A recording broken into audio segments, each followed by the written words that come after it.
And if you have already sent people to the boarding house and you have them, there are different experiences they also are facing too. In a nutshell, my life in the boarding house was very interesting. I had fun, I had life. I had a lot of things, but there were also bad days too. There were days that I cried. Either the punishment was too much, because sometimes you have to do different kinds of punishment. Like we had the anxiety.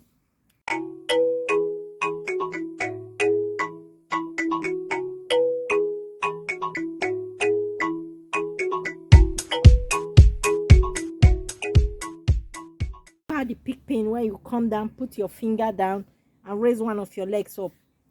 It was very, very stressful. My life was good right in the boarding house, and I'll tell anyone today, if you really want to go to the boarding house, don't be afraid, or you want to bring your kids or you want to bring friends to the boarding house. But one thing you must know is that you have to check the school you are bringing your kids to, what they do in that school, or what they have been doing, or their achievements. You have to go through, check on the internet, not only just on the internet, you have to hear their testimonies from friends or people who have attended such schools and know what they are up to. You don't just carry your child and just throw in any school like that. You have to physically even go to the schools and walk around and see how these schools are. My life in the boarding house was very, very interesting. I had lots of experiences that I would love to share, both the good and the bad ones. I had a lot of experiences though. It gave me the opportunity to meet a lot of people with different upbringing. I won't tell you a lie. I was also able to learn so many things that I didn't really get to know from my parents bringing me up.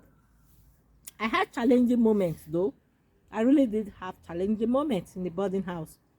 But all in a nutshell, it was a very interesting moment. You know why I just remember today? I remember some of the fun that we had. I remembered some of my old friends because I was really thinking about them. And I just thought of myself that what did I really gain going to a boarding school? Would I? And if you are out there, if you've gone to a boarding school before, or you want to send a child, or you have sent a child that has gone to a boarding school, or you have experiences to share, some of the corporal punishment you received, some of those funny things you did with your friends, I would like to hear. You can go to the comment section, make a comment about this, or you can just send anything, we can talk about it. Some of those familiar punishment, corporal punishment, I don't know if you did pig pin. That was a very common one then. I don't know if you still had this what do they call it, some fun nights that you had, and the lights out, if you had any experience in that. And if you had any experience regarding those that didn't like certain kinds of food in the school, so those days they are cooking those kind of food, we were never really happy.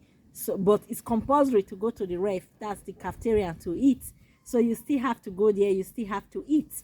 So those were some of the experiences. And some just go because they don't like the food, they just sit and they can give their plates of food out to their friends, and those their friends end up eating the other food, and they even gave them names like you ate the burara. You ate the burara. Because after eating such food, you find out that they can't they can't even walk. It's hard for them to walk. Some of them even struggle to get to their rooms or something. And the lights out experience, was it good for you? For me, it wasn't that really good because I didn't really like it. Sometimes I just still want to chat with my friends, spend more 30 minutes, 20 minutes with them, and you hear the bell or the announcement saying 15 minutes to lights out. If you've experienced that, the lights out experience, also let me know how you felt during the lights out. And you know the other one, when you now get to your bed and you want to do some titty tattoo with some of your friends, and you are talking, that's why you are talking from the top of your bunk. Maybe the person is down bunk, and you people are still talking and it's lights out, just just little gossip before, and a senior sees you and you're in trouble. Tell me your experience on that too, and tell me your experience about the visiting days. How did you feel? For me, it was really, really very interesting, especially when I know parents are coming over to visit, or friends or relations. It was so exciting for me. I really like those days that I'm waiting to see, because I changed my check. We have this house where we used to put on. I make sure it's properly ironed. The excitement is always there. And for outing day, when we know we have to go out to see our parents, it's also very exciting, or our friends, or we have somewhere we have to go. So we look forward to those moments. I don't know for you if you've experienced that too. Did you go anywhere special? Mine, I always go home because my mom always knows it's outing day, and they prepare good food, some of my best food that I like, waiting for me to come home to eat them. So it was just like that. Did you go home, or you had other functions, activities that you had to go? Some of my outing days too was my brother's visiting day, because he was also opportune to be in the boarding house, my siblings actually. So I used to go to see him, and sometimes he takes permission and we go home together. It was quite fun then. Experiences that I had so many other awkward experiences that I didn't really like, for example, some of your things being stolen, which really you can't say, you can't really know where those people taking them are. I don't know how they take them. It could be some of your things that you wash and hang, or some of your buckets can even be broken.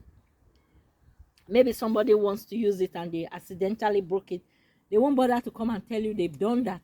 So there were also some other things that we didn't really like. Maybe taking some punishment from the senior ones, or when it's Labor Day. Oh, good. Let me even talk about that, because most people won't like this.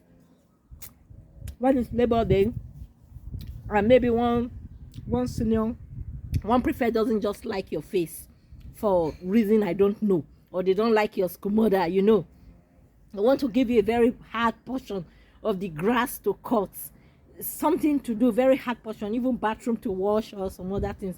If you've had experienced that, also let me know. What did you do? Did you cry? In my own case, I'll cry, but I still have to do the job. I still have to maybe clean the bathroom or wash the toilet. It was quite tough. Lots of experiences. I remember then we had the opportunity, when we were now growing as big girls, our classes were different now. We had the opportunity of having to do our own special meal if we didn't like the food they made in the canteen. For example, then, because we had our own provisions, we had gari. I don't know if you know, the gari is cassava flakes gari is made from cassava. You know how you grind the cassava, dry it, and fry it. That's the gari itself. You can drink the gari, or you can use it to make eba.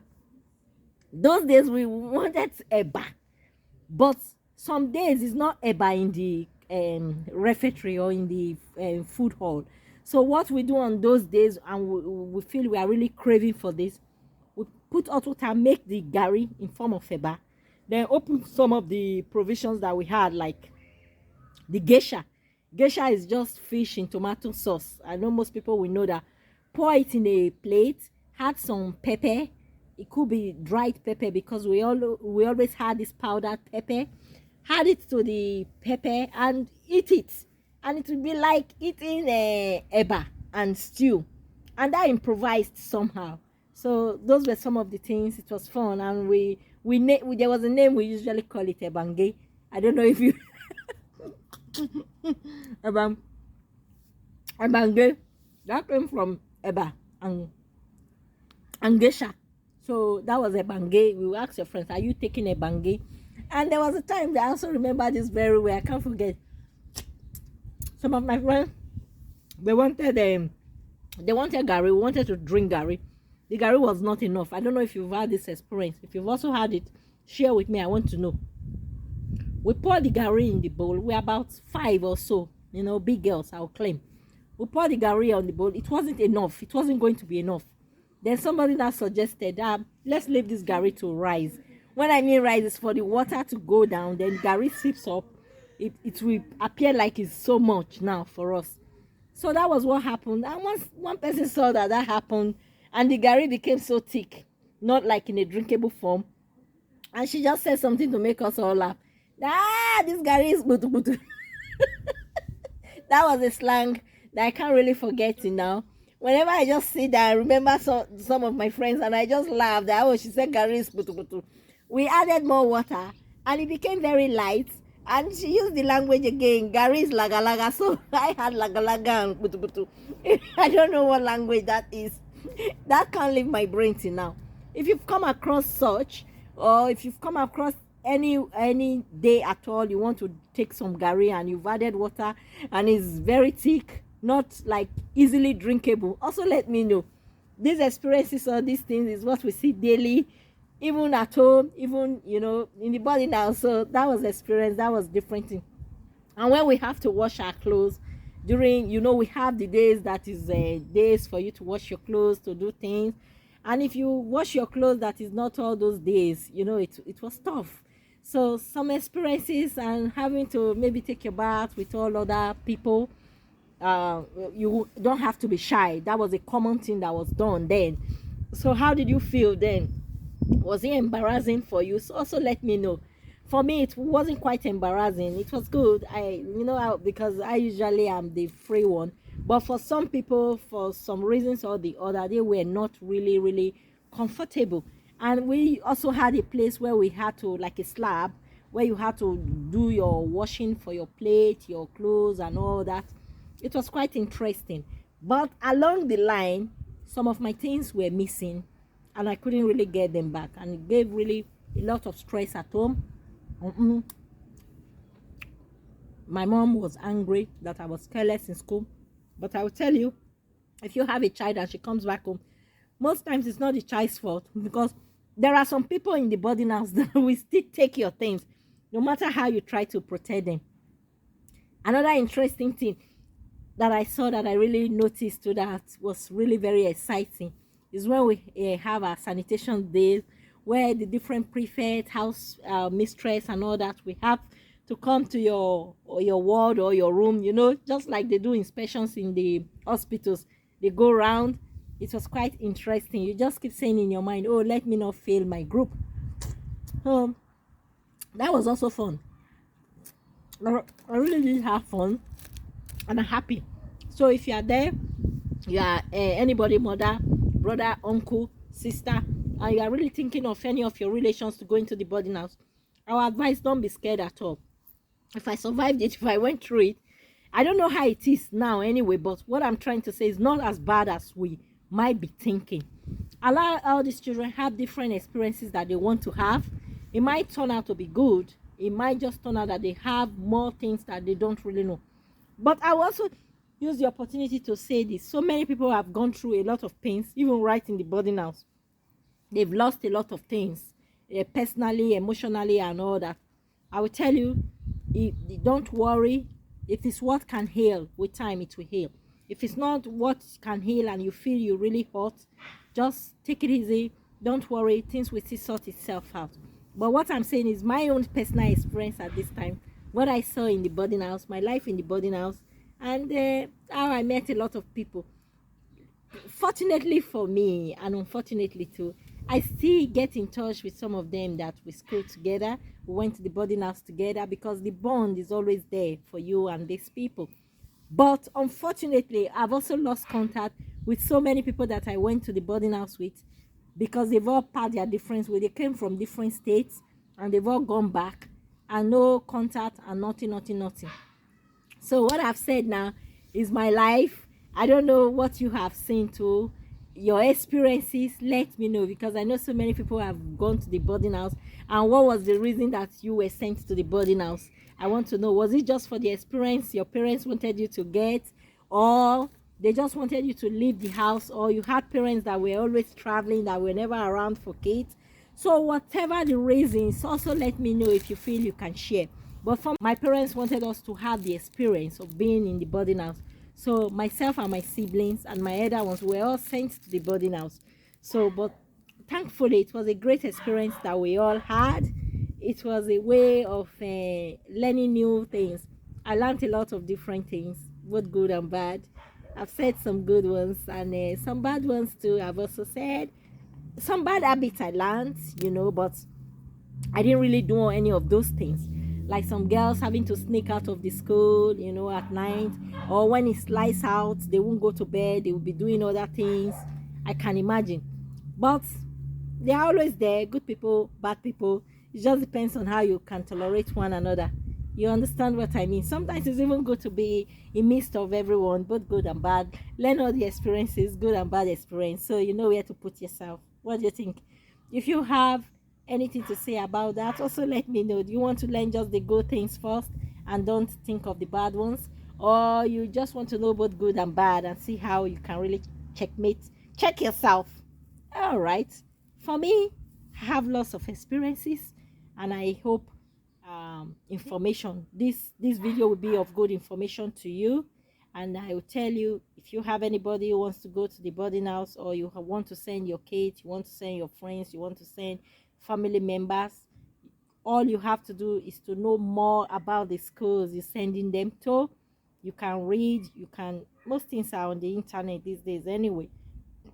Not just the internet alone, you can physically go to the school, doing some research work, and then check out the school. Check if you have people or friends that have gone to those schools before you send your kids. And just any information you can get, no matter how little, because remember, you are sending kids now to start a life, to learn morals, to learn things. So it shouldn't just be just to throw them all around like that, because they can learn good things, they can also learn bad ones easily, depending on who is looking after these kids. So I thank you all. If you've not subscribed to my videos, my channel, HOB, please do. Existing subscribers, I just want to say thank you. I really do appreciate all of you. And for all of those my friends that have been encouraging me, calling me on phone, testing me, I really do appreciate every one of you. And for those of you that I don't know, that I've not met before, I still do appreciate you, because you have really kept me going. You have kept the smiles on my face. Wherever you are, thank you, thank you, thank you. This is me, HOB. Bye.